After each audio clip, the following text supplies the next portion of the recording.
मंडळी, माहितीये का, अधिक महिन्यात आईचीच ओटी का भरली जाते?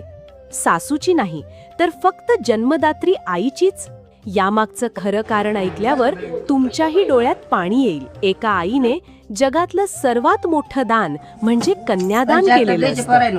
ती मुलीला फक्त जन्म देत नाही, तर स्वतःच्या काळजाचा तुकडा हसत हसत दुसऱ्याच्या घरी पाठवत असते. आणि तरीही तिच्या ओठांवर लेकीसाठी फक्त आशीर्वादच असतात.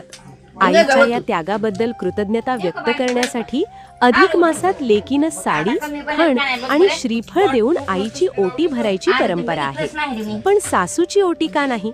कारण सासर नवीन संसार देतं, पण आई स्वतःचं लेकरू दुसऱ्याच्या स्वाधीन करते. म्हणूनच जन्मदात्री आईची ओटी भरण्याला विशेष महत्त्व दिलं जातं. खरंय ना, आई मुलीला जन्म देते तेव्हाही रडते आणि तिला सासरी पाठवतानाही. आईच्या या